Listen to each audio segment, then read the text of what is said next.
trail and ultra runners, what is going on? What's happening? Welcome to another episode of the Koopcast. As always, I am your humble host, Coach Jason Koop. And on this episode of the podcast, it's one of my very favorite formats to produce and to be a part of. It is a coaching roundtable discussion with some of our fantastic CTS coaches. And I decided to pick a topic that is going to be extremely relevant for most of the audience listening today. So on the podcast today, I got a group of coaches together to discuss what we are doing with our athletes that have races in the next 6 to 8 weeks, maybe even 10 weeks out, and what training themes and themes overall are emerging with our athlete base. So I got together with coaches AJW, Coach Corrine Malcolm, and Coach Michelle Foster, all of whom have been previous guests on this podcast. You longtime listeners will definitely remember those names. And we go through from a very practical point of view what we are doing with our athletes who have races coming up in the next several weeks for the here and now. And I think what you will find extremely interesting within this podcast is it's not all about the training X's and O's. Yes, we go through some of that. What types of workouts should you be doing? How you should arrange your volume and intensity. But much of what we talk about are the things outside of your daily training run that you can do to get prepared for the races that are coming up. As always, I had a ton of fun during the course of this conversation. I love talking with our coaches. They're so bright, they're always on point, and they provide a wealth of experience, not only to their athletes, but to the listeners of this podcast. So with that as a backdrop, I'm getting right out of the way. Here's my conversation with a group of CTS coaches, all about how to prepare for the races that are right in front of you. So the race season is here. I just got reminded of this because I went through a race, and as you guys know, I try to arrange my race season so that I don't race at any point in time when my athletes are racing, because I hate doing it, which means I have to pick obscure things. But the important point with that is I had to go through this process with myself about 2 or 3 months ago in terms of what to do during this last phase of training, whether it's from a training perspective or whether it's from like a logistical or operational perspective, or even getting kind of your crew on board to make sure that I could, kind of succeed in this race.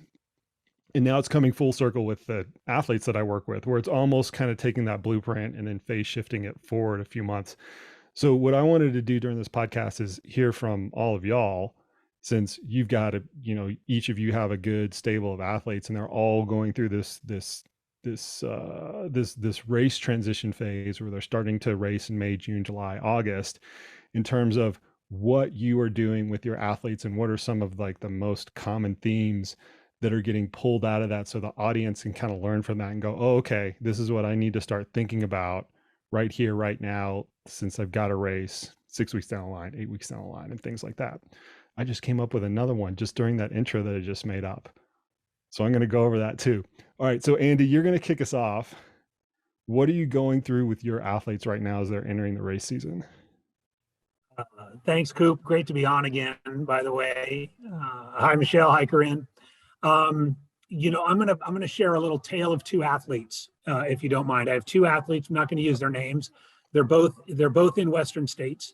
41-year-old female from Kentucky who was selected by raffle ticket at last year's pre-race meeting. So she's known for an entire year. She's in Western states. That's a big versus right versus a 58-year-old male who lives in the Sacramento area, who also has known he's been in the race for a long time, because he's a very, very active member of the Sacramento Buffalo Chips running club that hosts the Devil's Thumb aid station, and he has the aid station spot in Western states. I've been working with both these athletes since about December.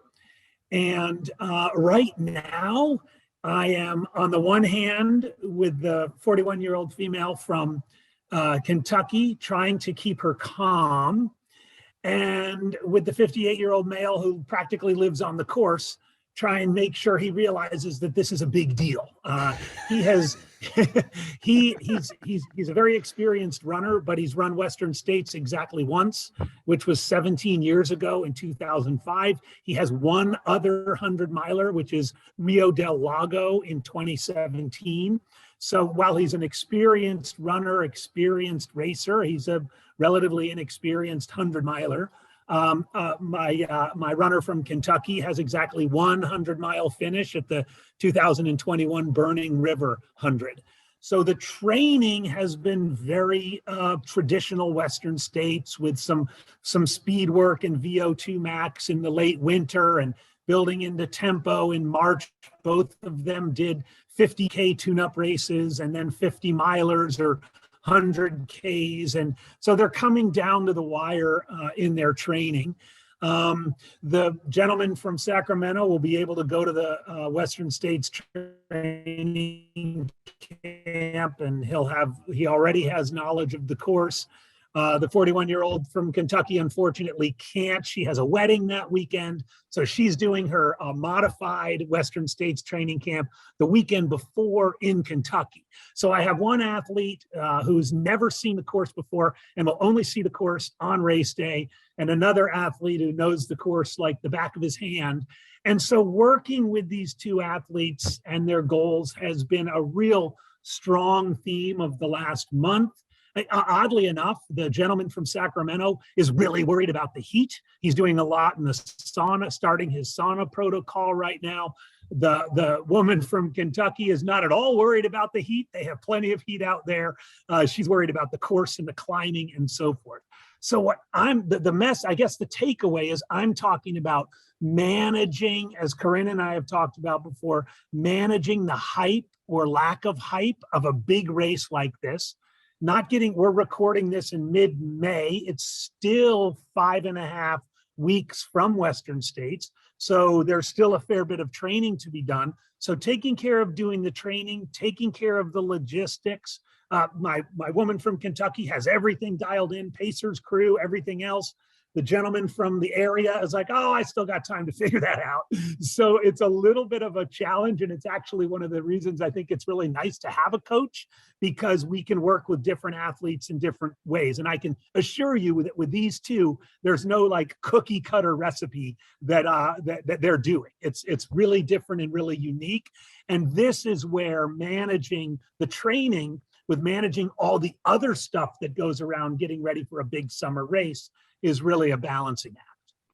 The enthusiasm could be a blessing and a curse, right? I mean, we've seen this time and time again in training, where you get athletes that are extremely enthusiastic about getting into a race. And normally it's those bucket list races. It's the UTMBs, it's the Western States, the Hard Rock, and they don't want to screw it up, right? And their tool that they decide to deploy to not screw it up is usually copious amounts of volume. They just want to run and run and run, and they can't do enough long runs. They want to do 100K long run, 70-mile long run, like all these kind of things. And you're right, Andy, that in those cases, having a coach to balance that out, or to make sure that the appropriate amount of load is distributed on the athlete is the right way to go. But enthusiasm can also be a curse in the opposite way, where you don't have it. It's rare to have it at a bucket list type of race like Western States. It's rare not to have it, I guess is what I should say, at a bucket list type of race like Western States, because normally you're like, for every 9 athletes, you're tempering them down, and maybe one athlete you're having to like pump them up for it. So it's an interesting tale, and I'm wondering, like, how did that even come about, other than the fact that he lives near the course? And I think part of it is and this is part of the interesting thing about working with this athlete. I think part of it's his own psychology, where he doesn't want to get too caught up in being overly enthusiastic. He wants to follow the training plan. He wants to do what's right, but he doesn't want to get ahead of himself. I don't think, he hasn't said this, but this is my interpretation. He doesn't want to get ahead of himself. He's doing Silver State this weekend. So that's relatively late in the game to do a 50-mile race, but that's something that he's done quite a bit. He loves the race. It's up there in Reno. It's a beautiful course and so forth. So he's coming at it a little bit differently than someone who might put all of their eggs in that basket. But it's also, I mean, he's a 58-year-old guy. So not only does he have a fair bit of running experience, but he has a fair bit of life experience. I should also add, too, that he's currently unemployed. He's on a leave of absence from his job. So he can pretty much devote as much time as he wants to this endeavor. Whereas my athlete in Kentucky has a full-time job with the Nature Conservancy. It's stressful. He's out in the field a lot. So it's an interesting compare contrast. So I don't want it to seem like the athlete from the area is unenthusiastic. I think he's just tempering and dosing out his enthusiasm. And it's probably going to help him and keep him calm when it comes to race day, I hope. I actually think that from a training perspective, that's kind of the best setup. He's got all the time in the world, but he doesn't have all the enthusiasm in the world. And those kind of like offset each other to a certain extent, right? Because when you have all the time in the world to train, we see this with elite athletes all the time, right? When you have all the time in the world to train and you're highly motivated to train, that can actually be super toxic in terms of just doing too much, right? I mean, it's really easy to do too much when you're not limited by time, especially in the sport. Andy, you mentioned something else about the Western States training camp that I want to bring up. So you've got these two athletes. One of them is doing the training camp, and the other one is doing a semi or a copy paste of the Western States training camp at the same period of time. How often for this particular race are you using that specific time frame to do one of those training camps? And you can probably give a better overview of it, but the Western States training camp is always over Memorial Day weekend, which leaves a certain amount of space to the race. Do you find that as a really like a conducive setup for that type of training bump and leading into the race?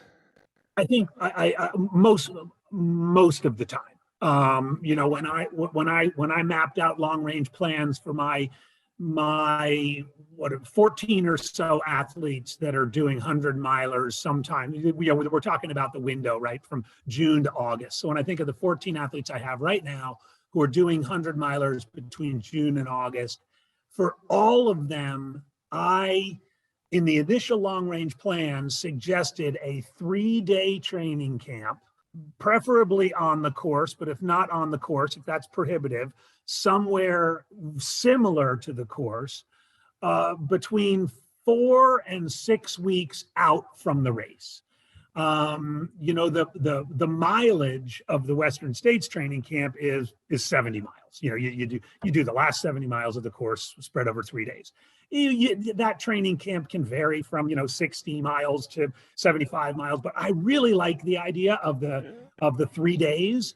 And in fact, I've even tweaked it a little bit more this year, where day one is kind of a long day in the mountains, time on your feet, social time, eating and drinking.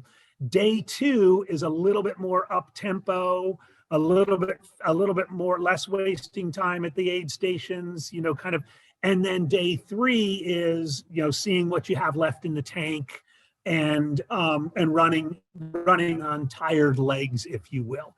And I find, particularly for athletes, I happen to have 5 athletes in the Western States 100 this year who are not from the area, who are going to be seeing the course for the first time on Memorial Day weekend. It's very helpful for them to get out there, to see the course, to experience it, not in a race environment. And so I think both physically and even more psychologically, that sort of 3-day camp makes sense. And I've seen you can do it in the last, sort of the latter part of June for Hard Rock, often around Labor Day weekend for Wasatch, or some of the ones that go into September. So it's kind of nice if the people can afford the time to do that. And what's the multiple? I'm always curious about this because we have our own, or we have had in the past, our own Memorial Day camp here out in Colorado Springs. What's the multiple in terms of their daily volume? How much does it go up during the camp? Oh, a lot, right? I mean, they might have. So let's take someone who's going to Memorial Day next weekend, they might be running a 7-hour long run this Saturday, but maybe not much more than 2 hours or so on Sunday. So their volume's going to increase. Their biggest volume week is going to be that week that ends with the Memorial Day training camp. And I think volume depends on the athlete. I have some quote unquote high volume athletes. I have some lower volume athletes, but in general, I would give it a percent. It might be as much as 20% more than their next biggest volume week so far. Yeah. So sometimes from like peak to trough, we'll see like 2 to 3x coming into our camp where, they might only do like, which logically, this is what's always been fascinating to me about the camp setup. You'd never prescribe that, not never, but you would really rarely prescribe that in training unless you had the camp set up where you get to remove all of the other training stress and you've got the addition of the aid stations and the camaraderie and kind of you're setting the time aside and all those other things where you can replace some of that stress that's removed with running stress. And I don't know why I should be shocked year after year because I've seen it so many times. I'm just always shocked at how well people absorb that much of an increase.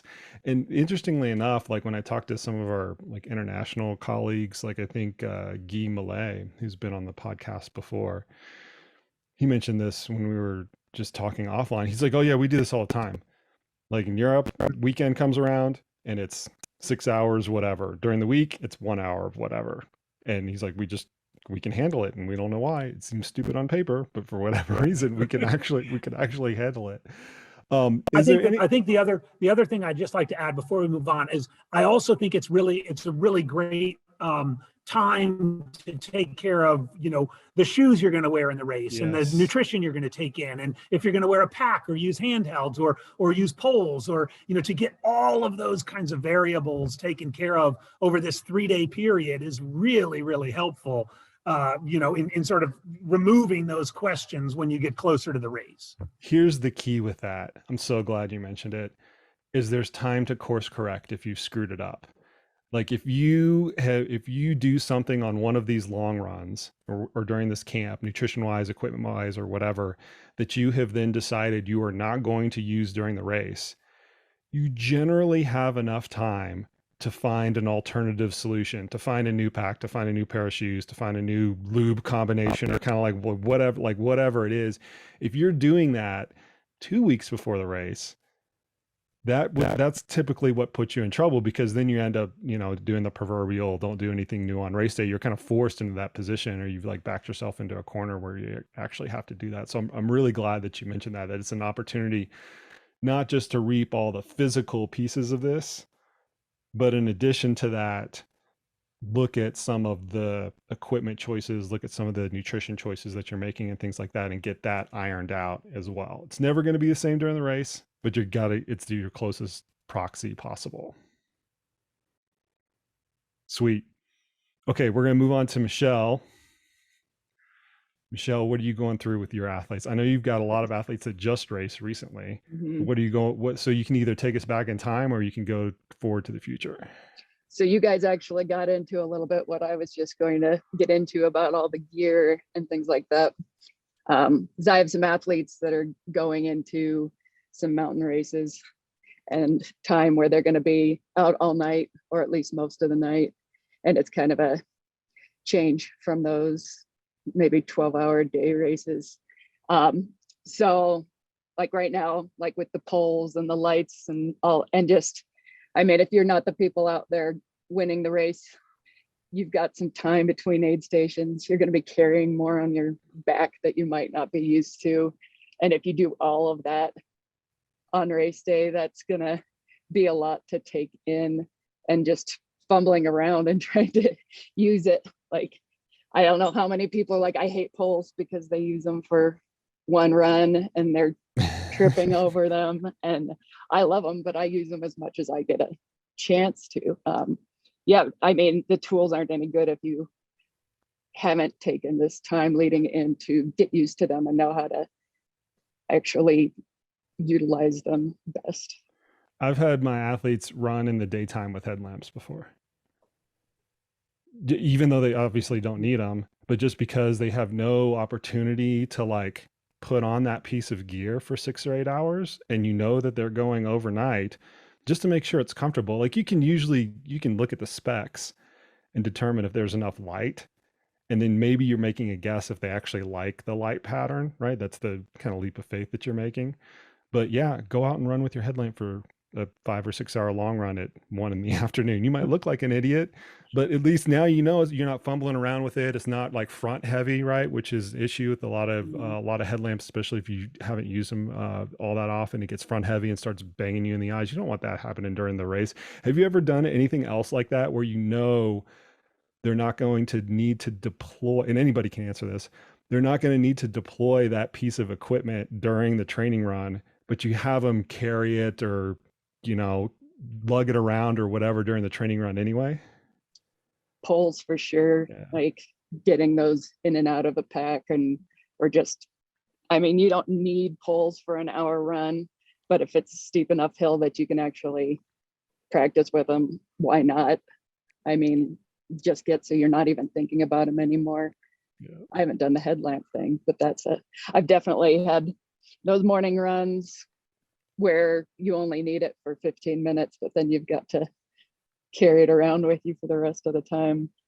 I was carrying around my poles constantly before Tour de Géant, and I'd see like some local runners around here that I knew really well, and I'd be on some trail that I obviously didn't need poles on. They're like, "What are you doing with your poles? Like, you don't need these out here." And I'm like, "I'm practicing walking, so get off my case." Like pack weight's like huge. Yeah, that's Like another one. I've had an athlete in MDS the last couple of years, Yes. and like we, to get used to carrying the weight of the pack, like they were doing runs and workouts not necessarily with their mandatory gear in the pack because a lot of it's food weight, but he would literally bring like, you know, he'd put bars of weight in his pack so that it was the right weight.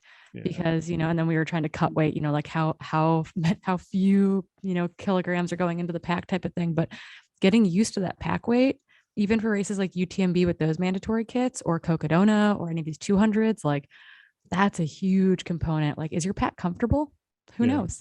And it takes time. I mean, we're talking about like what to do in the last like 4 to 6 weeks during a race. You have to realize that that's usually not a one shot. It's almost always not a one shot deal where you get your pack weight and distribution correct right from the get-go. You have to kind of work on it.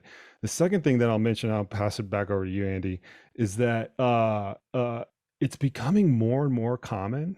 I don't know if you guys have started to recognize this, for the US races to have mandatory kit. And it's befuddled. I've seen this out on courses before. It's kind of befuddled a lot of runners because it's something that they're not used to, and they're like, "Oh, well, I've got to have a space blanket, and where does it fit? And where do I have a whistle on my, on my pack?" I had to give somebody the whistle off of my pack recently, right before a race, because this one runner didn't have him. They wouldn't let her check in.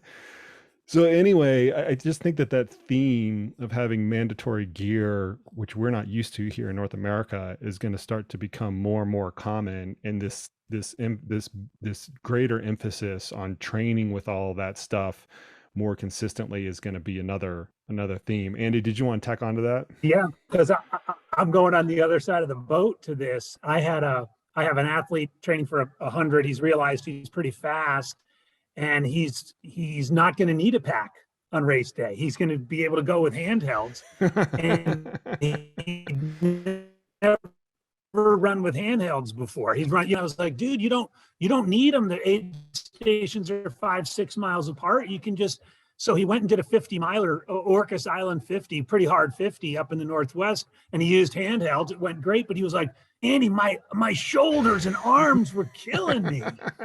So I was like, well, okay, dude, you're going to have to go out on your daily 1 hour recovery runs with 2 handhelds.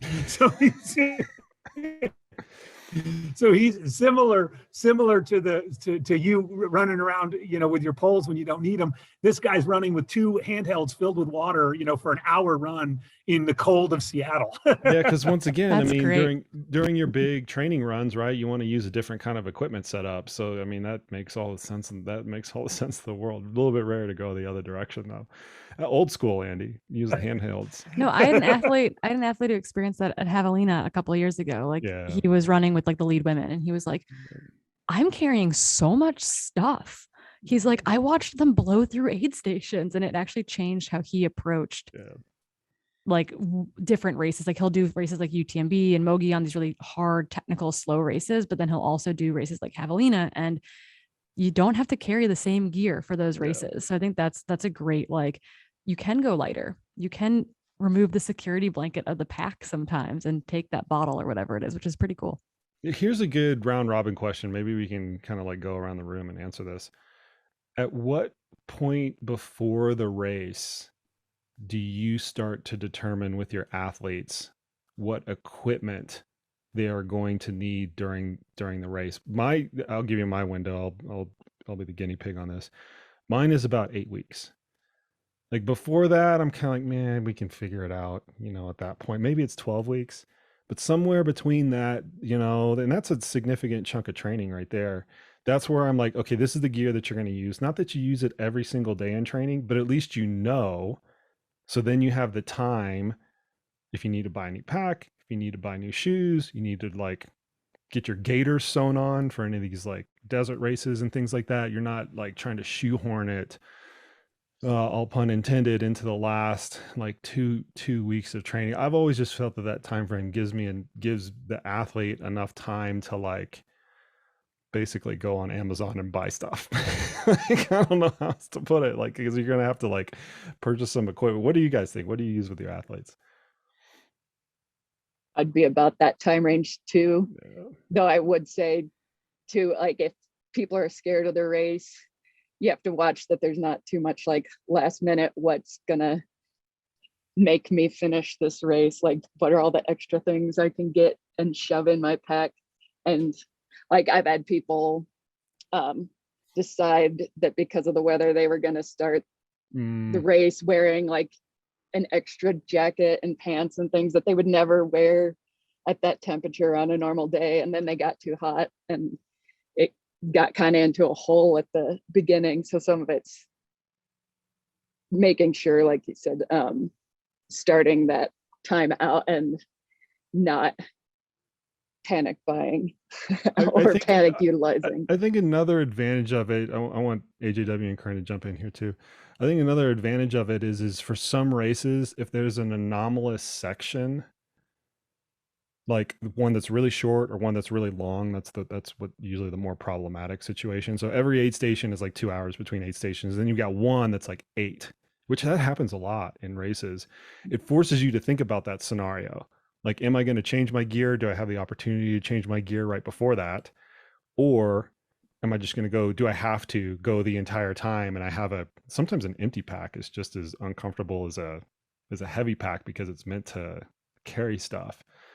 So Corrine, I don't know what your experience is with your athletes when you start to line that stuff up or not. I'd say probably generally not soon enough.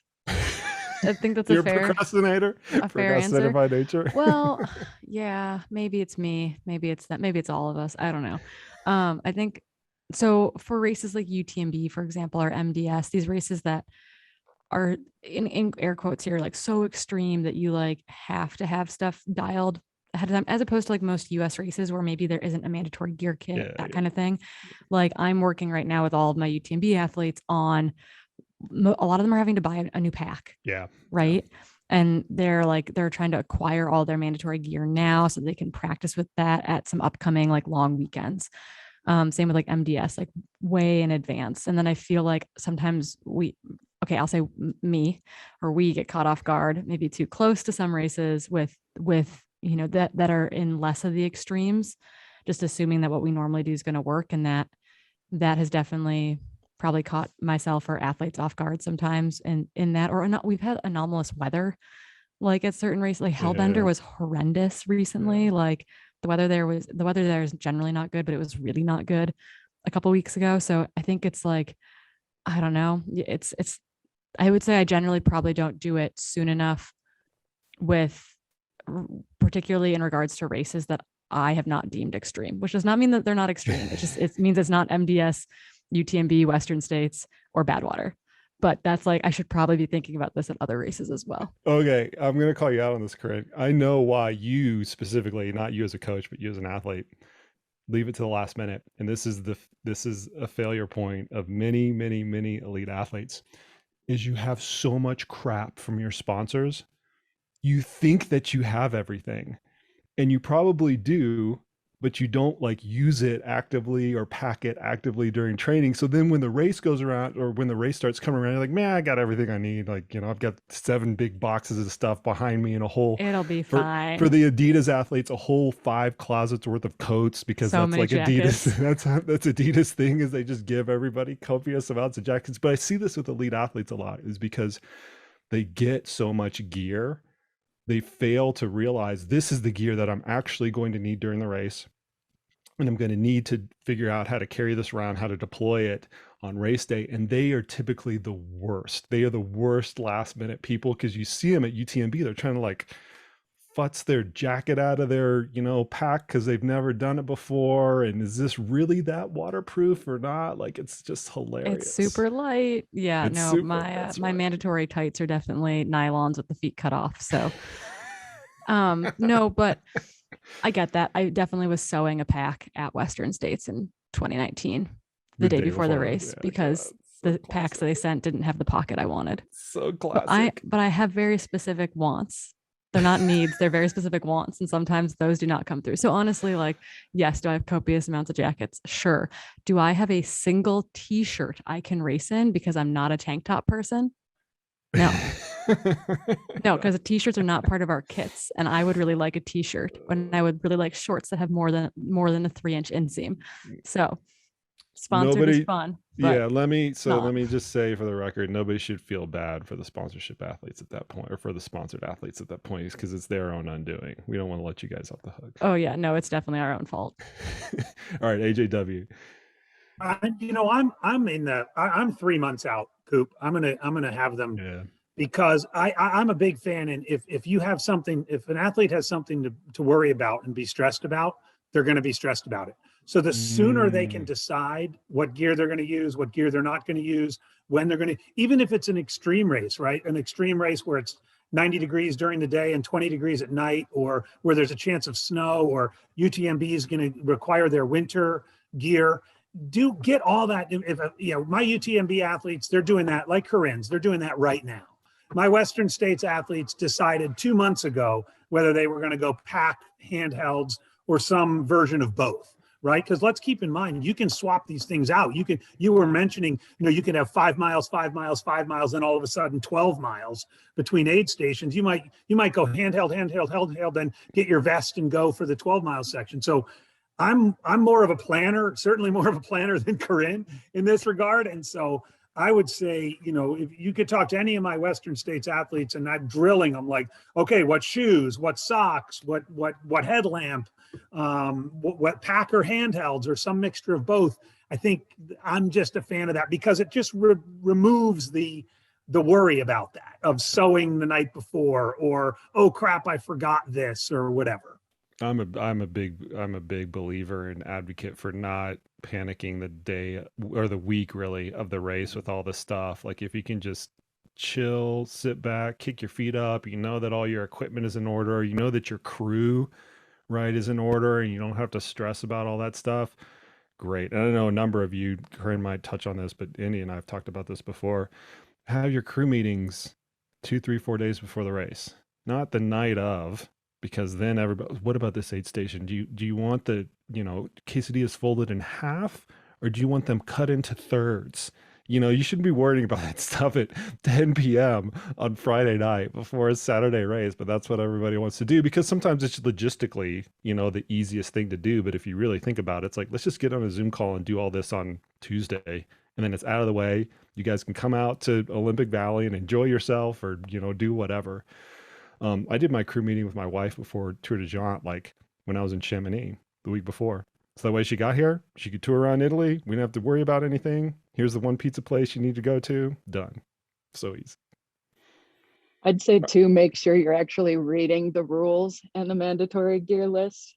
I have been the person doing the gear checks and had people argue with me about it the day of and be like, I don't have gloves. I'm like, do you have an extra pair of socks? I'm not going to be picky about it. Or arguing about nowhere did it say this race is cupless, even though it's listed in 4 different places. But like, just actually read the rules. Yeah, Didn't go over it. and read the rules in advance. Like usually the way that the races roll the runner's guide out, usually there's like a final version of it at some point, unless there's a fire or something like that, which tends to be all too common now. But read it right when it comes out, not the day or a couple days before the race, and figure out that it's a coupless race, or you need a whistle, right? I was giving somebody a whistle the other day, just as I was mentioning. All right, Coach Corrine, you're up. What are your athletes hearing from you right now? Yeah. So AJW and I sat down and recorded an entire podcast about crewing. So I would just go listen to that. We're just not going to talk about it. All right. I'll link it in the show notes. I think it's coming out right now. I don't know. Okay. We'll talk to Corey. So that's all about assembling an all-star crew. AJW is a wealth of knowledge on this. So it's really great. I would recommend anyone who is running or racing or crewing someone this year to listen to it, because it's important that you know what you're getting yourself into. So what I'm going to talk about is that, okay, let me set this up. You know how humans sometimes look like their dogs and vice versa? Yes. Yeah. Okay. We're all on the same page here. Yeah. I'm a dog person. We're okay. Dog people, maybe. I think I've attracted a group of misfit toys into my own coaching stable, because I myself am a misfit toy. I've heard other coaches say this. I don't know. Wait, about me or about them? No, I've heard other coaches say the exact same thing, that they attract whatever athletes that they are like, or their athletes take on their own behaviors, which is natural, right? I mean, like attracts like. Yeah. So I currently am coaching, not everyone. I'm going to have athletes listen to this and be like, am I a misfit toy? No, not everyone in my cohort is a misfit toy. But I was about to say, hold on, you need to clarify this a little bit. No, people are going to be athletes upset. are going to listen. Your athletes are going to listen. Corrine, you might want to shut off your phone when this comes out. Yeah, we'll see about that. So, but so obviously I was out all of last year. Before that, we had the pandemic. I was injured. I've got a lot of athletes coming off of various things who have medical conditions that have come up, who have had a hard time professionally or personally, who maybe they've missed time. Maybe they had a baby, which is great. We love babies, but like they haven't raced in a while and they're lining up for like a big A race. And so I've got all these athletes, and I fall into this camp too, who are struggling with comparison. And it's not comparison to Jim Walmsley or Courtney DeWalter or whomever. It's comparison to the runner they were 2 years ago or 3 years ago. I don't know if the pandemic aged us all and we're like just realizing that we've all gotten older, but I feel like that is the boat the boat that a lot of my athletes are in, that we're stuck in the cruelest form of comparison, the comparison to the runner we think we are supposed to be, or the runner that we were most recently. And it's putting athletes in like this funky headspace going into races of, thinking that they should be running something faster, being uncomfortable being mid-pack or back of pack or chasing cutoffs. And so I feel like while we're doing all this training and needing to do the training, it's a lot of like the mental headspace stuff too, of being like, you have to take it a day at a time, right? Like you got to run the mile you're in. You have to take training a day at a time. Like I'm thinking about the big picture for you. We're going to be opportunistic, but you have to stay in the moment, in the day.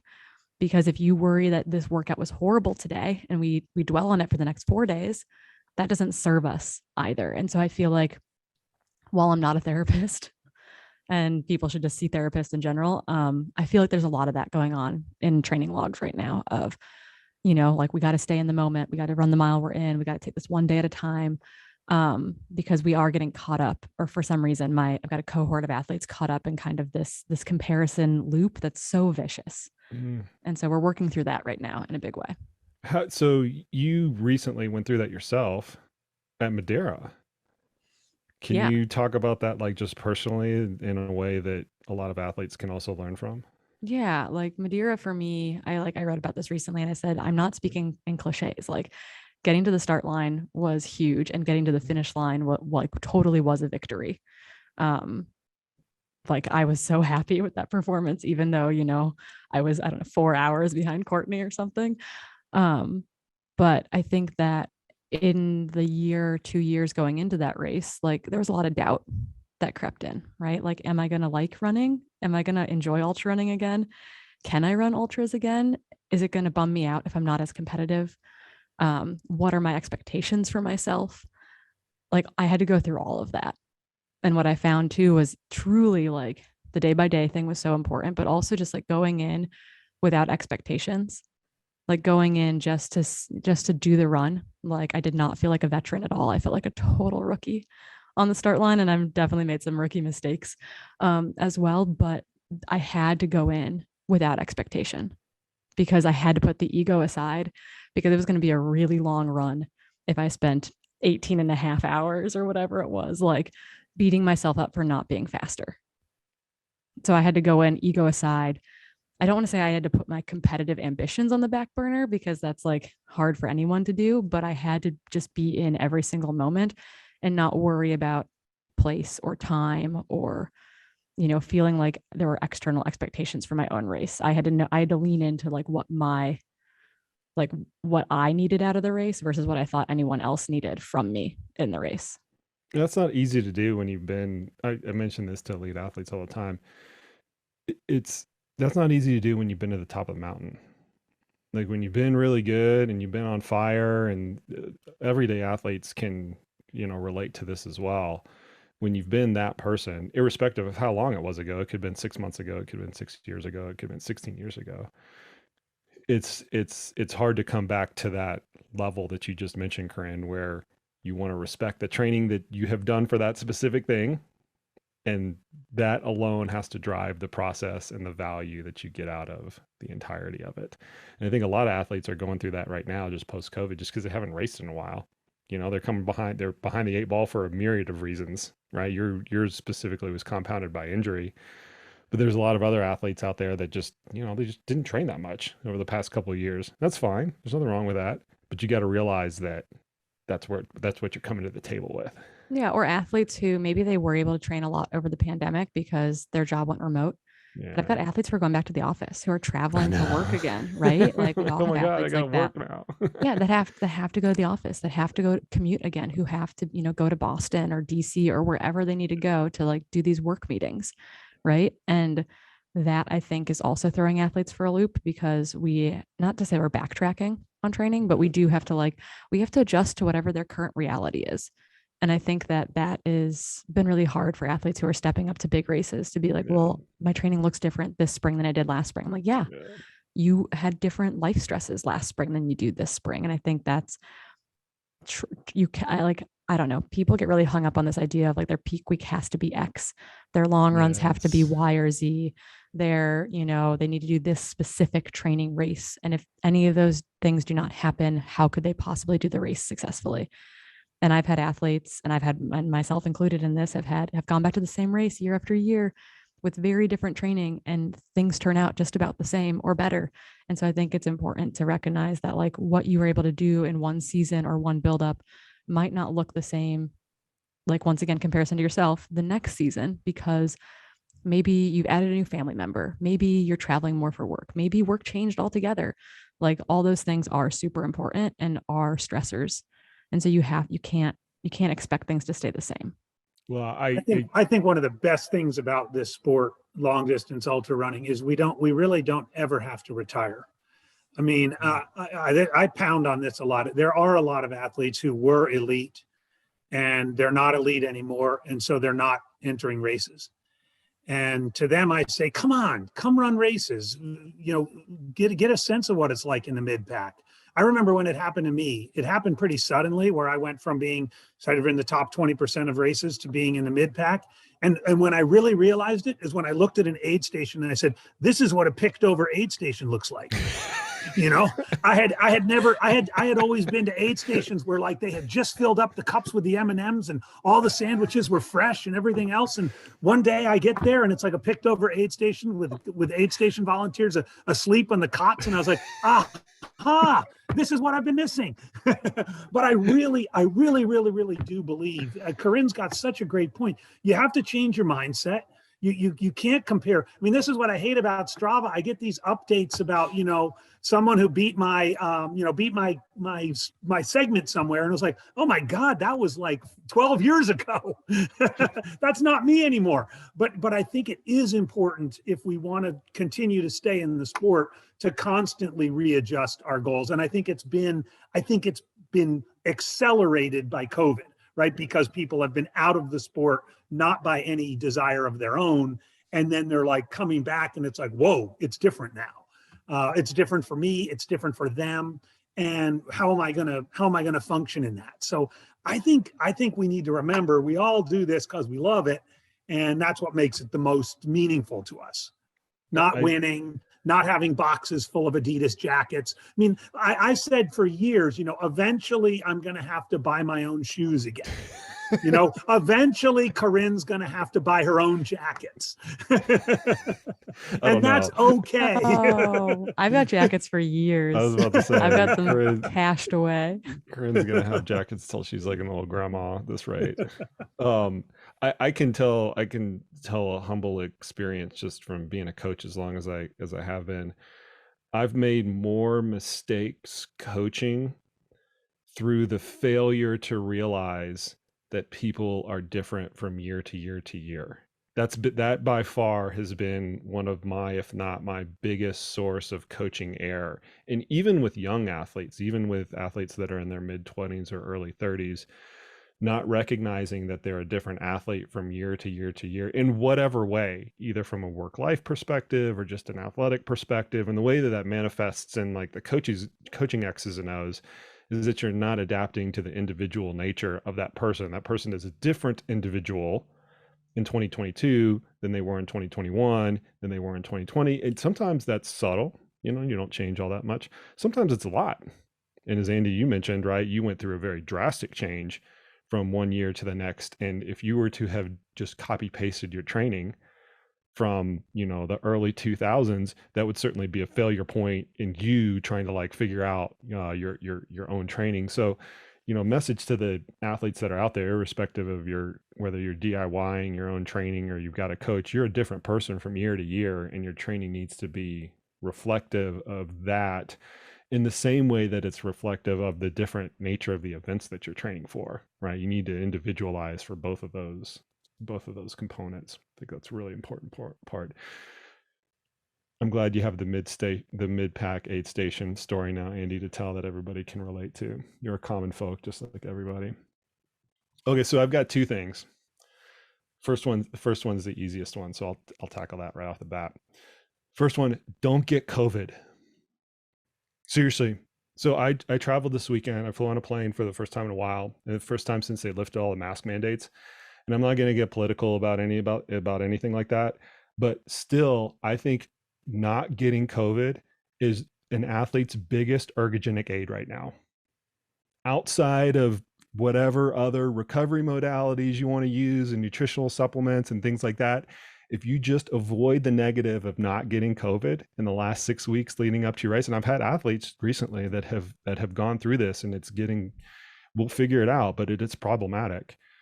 Don't get COVID, especially if you travel a lot for work, and especially if you're in like a high risk environment. Still treat it like the freaking pandemic is raging. Just because everybody else is letting their guard down doesn't mean that you need to let your guard down. That's the only soapbox that I'll get on with this particular thing. So that's number one. Don't get COVID leading your race, and you can do things. Every individual out there has worked so freaking hard to get to whatever race they're doing. Think about it, all the hours of training, hundreds of hours of training that you put in for a singular race. Take a little bit of precaution to not getting sick. And I would give that advice to anybody, even outside of the pandemic. We used to tell this to athletes that went to the Olympics all the time.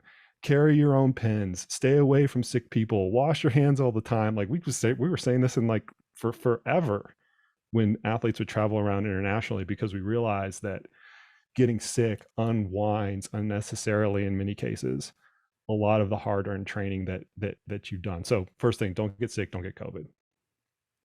Second thing is, as you're mapping out your last 6 or 8 weeks of training, fight the urge to do your hardest bout or your longest bout of training right at the very end. And I forget who just mentioned this. I think it was you, Corrine. Everybody wants to think that if they do some magic combination of back-to-back long runs or one single long run or 3 days in a row or kind of whatever, that makes them ready. And there's something to that, right? There's something to getting the confidence to doing all those miles and stuff like that. But when you're looking at your last part of training, put that in the most strategic place possible. And in almost all cases, it shouldn't be right before your taper week.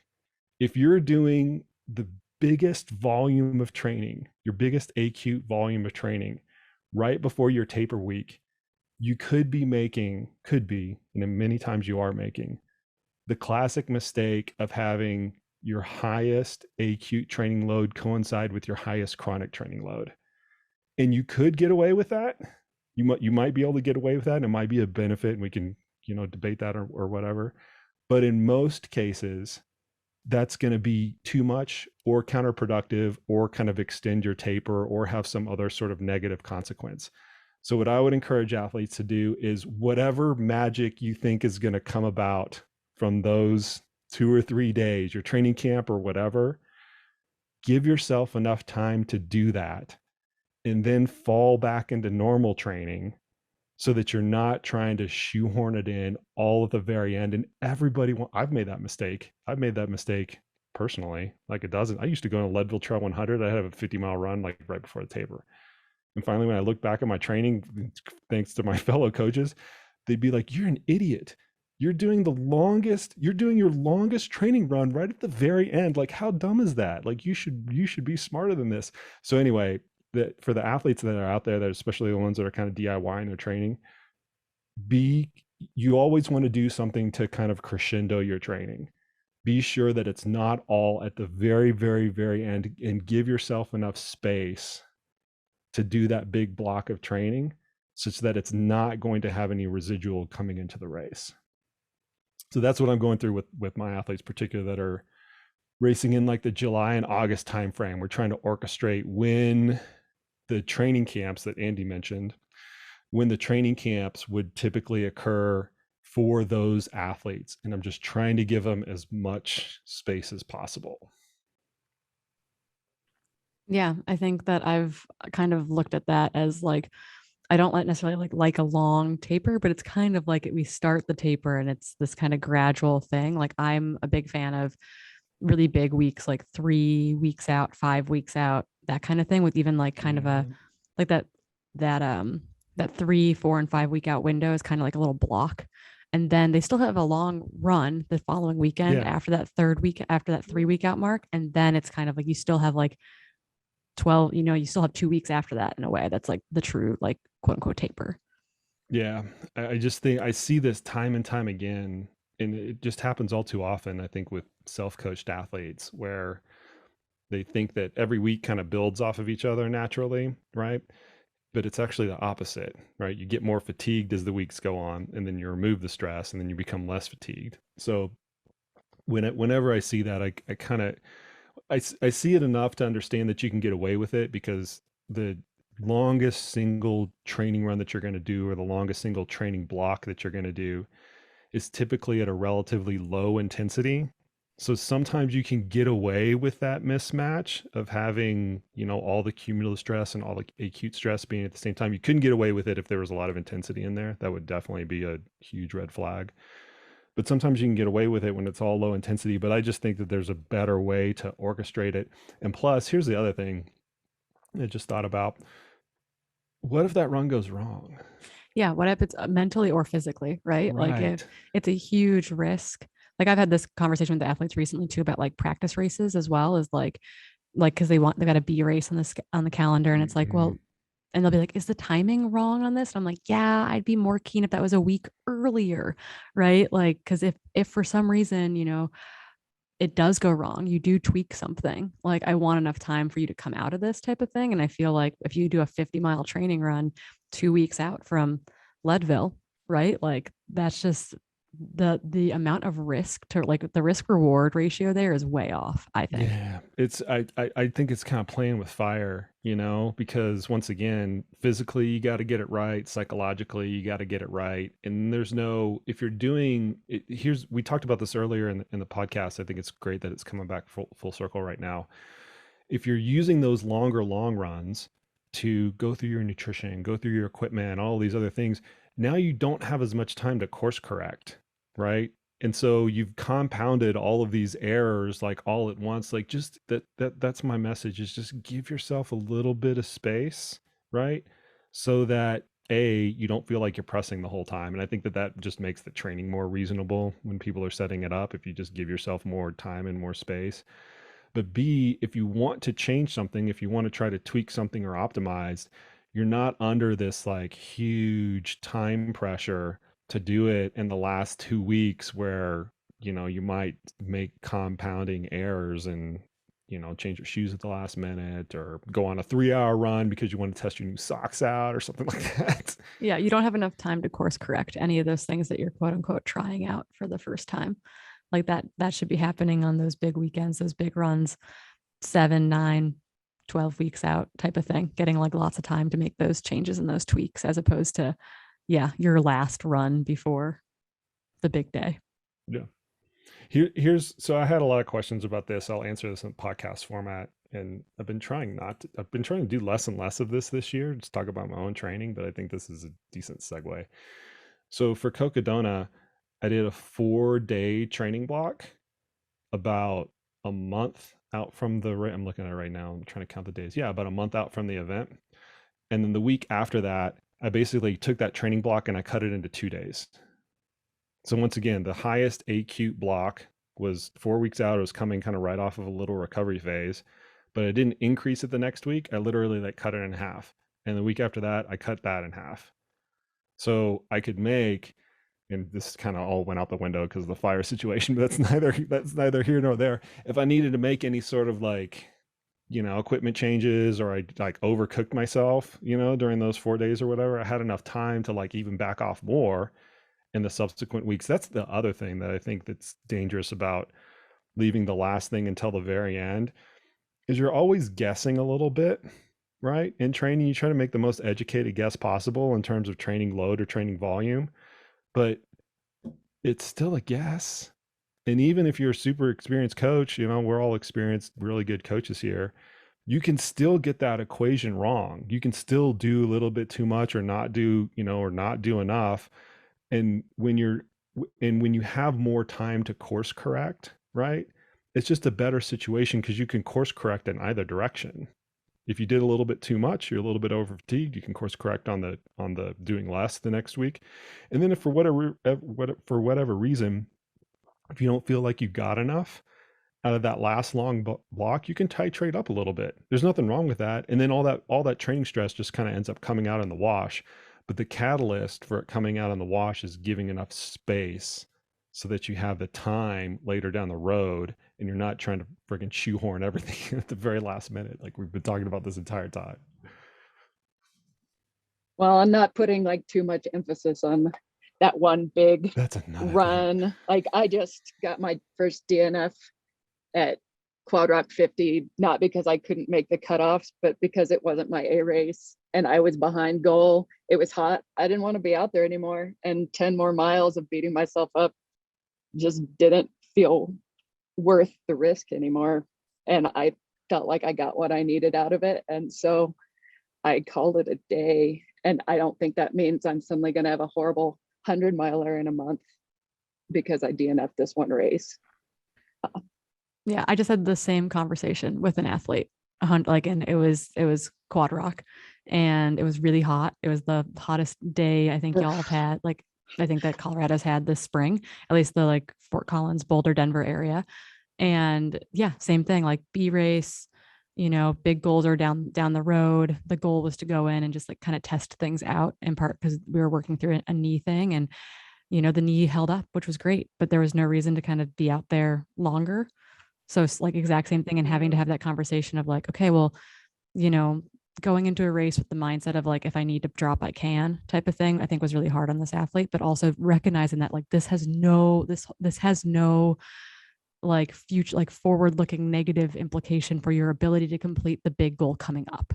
Like you made the right decision on the day. And I think that's what athletes have to hear a lot is like, that was the right decision. And this is not an indicator of your ability to complete the A race or the A goal that's coming up. And I think that is a really, that once again is like that risky line with, these big long runs or these big long training races, is that like, you might have to have that conversation at the backside of like, did we accomplish what we wanted to accomplish with it? Even if it wasn't, a 50-mile finish, like, yeah, 100%. And I think that's like what needs to resonate with an athlete. It needs to resonate with your own experience at a Quad Rock too, is like, nope, we got exactly what we needed out of it. Perfect. Yeah. Okay. Now we're ready for the 100. You guys have heard me, opine on this in any kind of number of formats. The most common question that I get from the running public at large is what should my longest long run be for X case? And I've answered that in any number of ways, from trying to be cheeky about it to like technical and so on and so forth. But what I've really come to appreciate about the frequency that question comes up is it really illuminates the athlete's psychology, that there's some magic litmus test that if they pass that in training, they therefore are qualified to do the race. And it's kind of reminiscent of like really old school marathon training, where pretty much any marathon training book out there or training program that you see will use an 18-mile long run. And it's so common, it's almost de facto, right? So athletes go into those things, they're like, okay, if I can do 18 miles, I only have 8 to go. 8 is a normal run. And so now I've passed this magic test in training, and I'm automatically qualified for it. Well, the fact of the matter is if your freaking last long run was 17 miles or 16 miles, that 2 miles in the entirety of all of the hours, the hundreds of hours that you've trained for that race, is such a small fraction that from a physical standpoint, it's really not all that meaningful. But when we look at it into an ultra marathon world, because the distance is so audacious and the duration is so audacious, it puts a bigger magnifying glass on those types of litmus tests. And I think once we realize that, yes, there are benefits to long runs, right? Yes, there are benefits to back-to-back long runs, but there's no magic in eclipsing a certain duration or a certain distance that therefore is like an automatic kind of prerequisite into things. And to Corrine, your point of it's okay if you drop out in this race, it really speaks to understanding the context of the entirety of the training process that enables you to have that scope, right? If you didn't have context of the entirety of the training process, you might think that 50 miles is some sort of magical prerequisite, not 45 miles, 50 miles exactly, is some sort of magic prerequisite to being successful at the ultramarathon distance. And that's just unfortunately, but it's just not the case. And I think it's a psychology that we've got to kind of work on with everybody. Well, and I think like you get to a point where you're tired. And I think, especially if you're new to a distance, you think, oh, if I'm this tired at 4 hours, how am I going to feel at 8 hours? And sometimes, I don't know, like, not that you can't keep getting more tired, but I feel like there's a point where you're tired and you just stay that amount of tired and you just kind of fit into that groove. And you're not going to suddenly necessarily be in agony at mile 70, like unless something's going wrong. So getting that experience in a long run, it's not necessarily the amount of time you're tolerating it increases, but you're not necessarily getting some big new stimulus. I literally had that conversation before we jumped on this podcast with an athlete who's doing Leadville. This is his first 100-mile race, and he did a 22-mile long run, two 22-mile long runs over the weekend. He was like, my legs hurt so bad after the second one's like, am I going to have to go 80 more miles? with my legs feeling that bad. And to be honest with you, I gave him the spiel from the book, right? So I wrote about this in the book, how we are really terrible at extrapolating past a certain time frame.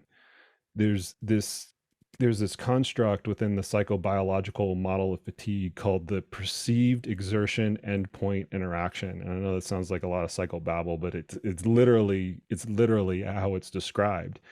Is that when you're doing a task, when an endurance athlete is doing a normal task, they're going out and running 10K, they're doing intervals or whatever, we're pretty good at running to a certain point and then taking an internal check of, this is how I feel, this is how much I'm suffering, this is how much I'm willing to suffer, and this is how much further I have to go, or this is the time frame I have to go. And drawing an internal line and saying, okay, that's reasonable, I'm going at a reasonable intensity, or you know what, I'm not willing to suffer that much 6 minutes from now, so I'm going to dial my intensity back down. We're very, very good at that process for short durations, under a couple of hours. We suck at it in an ultra marathon distance. And that's why people drop out at mile 75 of the Leadville Trail 100, because they feel so horrible. And they're like, I can't possibly endure this much more pain for 25 more miles going up power line and things like that. They get in their car, they go to their hotel room, and they immediately regret what they do. It's not a failure for them being tough because they got to that point. They were certainly tough enough to get to that point. It's a failure of trying to extrapolate how they were feeling at that moment in time, and trying to extrapolate that to the finish line, which we are just really, really, really awful at. I have this distinct memory from our training run before Leadville, and it wasn't like a big long run. So Leadville was my first 100 in 2017.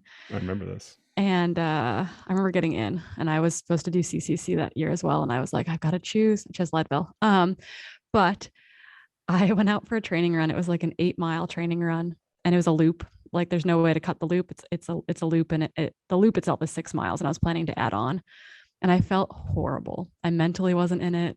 And I just remember panicking, like, I can't even do an 8-mile run. How the heck am I going to run 100 miles in 2 weeks? Like this distinct panic over this, like the fact that I like could not bring myself to run 8 miles. And so I think it's this very interesting phenomenon that like we've probably all experienced, right? Of being able to like understand what we're going through in that moment and extrapolate it out. And it's just like, I want people, like in my mind, like that's the, like, this happens to everyone story, of being like, you can be caught in an easy day and have the same feeling. And it's not an indicator of future failure by any means. You know, it's so funny. I can't tell you how many times I've been at an aid station where I've seen athletes come in and go, what mile is this? And they like literally, they don't know. Idea. Yeah, they know, no clue. 30 miles, 80 miles, it's like totally indifferent. What mile is this? Like, where's the next aid station or whatever? Okay. And they end up being super successful. And for years, I was miffed at that proposition. I'm like, how do you not know that you're 22 miles into this race? Like, how did you not do your research? Do you not have like a little cue sheet or whatever? And finally, after, you know, maturing a little bit, I guess, I've just come to appreciate that the fact that they didn't care or even have the sense of how much further it was to go was the ultimate catalyst for them being successful, because they weren't making that extrapolation because they couldn't. They didn't have the faculty or the tools or whatever. They didn't care, whatever it was. They knew they were fit enough to do it. They knew they were well into the cutoffs and all these other things. But the fact that they didn't know literally where they were in the race was so befuddling to me. But now I've come to appreciate that, you know what, that's not the worst thing in the world, because you're not thinking about 50 miles from now, which is kind of weird to think about. You can't count down. You can't internalize that. We were really cognizant of that with Tim out on the PCT. Like, I think that those types of like really long efforts, you know, like few hundred miles, 700 miles, in Tim's case, a couple thousand, 2,600 miles, like those really emphasize the fact that you can only plan out so much further in advance before it starts to become a detriment to yourself. That you just, this whole cliche of staying in the here and now, which I always say, you stay in the here and now, but you have to have a reasonable amount of forethought. I think there's a balance point there. But anyway, my point with that is this whole notion of we suck at extrapolating. really gets exaggerated as the distance kind of goes on with these 200 milers and FKTs and things like that, because it's just the proposition is so absurd. We can't internally comprehend what's going to happen that far down the road. That's why mile 60 to 80, I think, is like the worst of any 100. And you could probably figure out what that is for 200, for example. It's like if someone's going to drop out, it's going to be between mile 60 and mile 80 because you've run so far and you still have so far to go, particularly when you're cognizant of how far you have to go. And so it's like when I talk to people who are pacing, like Western states, for example, I'm like, mile 60 to 80, your job is to distract them. Your job is to make sure that they just blast through 20 miles without thinking. Yeah. And then once they get to 80, it's like, oh, we've all done a 20-mile run.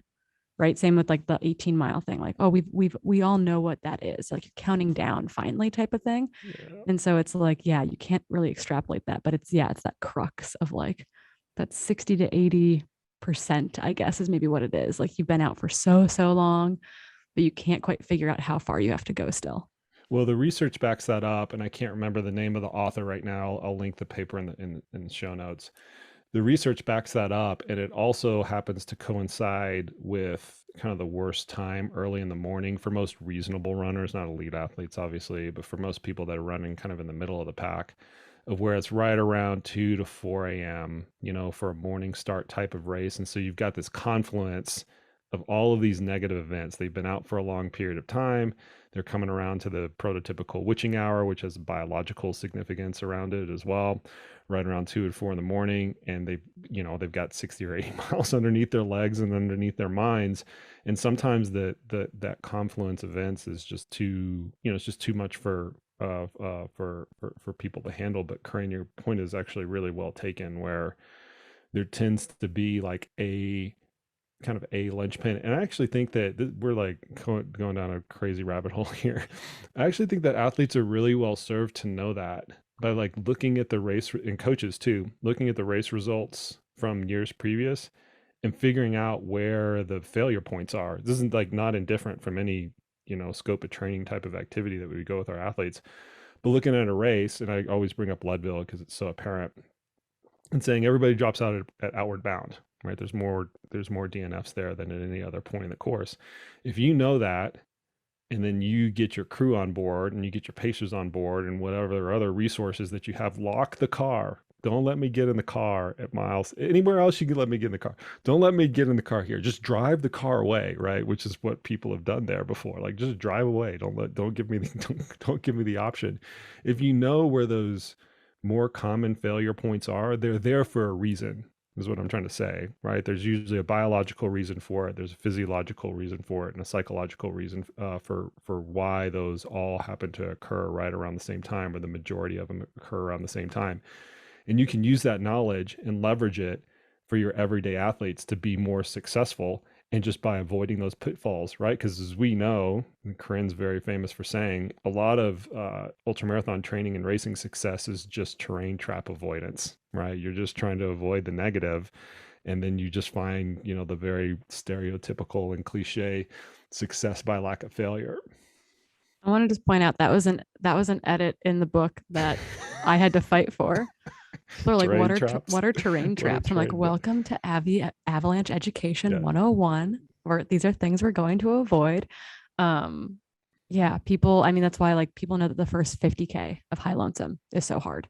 That's why people know that you got to get your athlete out of Courmayeur at UTMB. Yes. Like there are very specific places. 2 in the morning, right? Yeah, 2 in the morning or later, or it's like you've already had a hard 50 miles and you can't imagine going 50 more miles. I called you during UTMB because you were the one number I could get a hold of.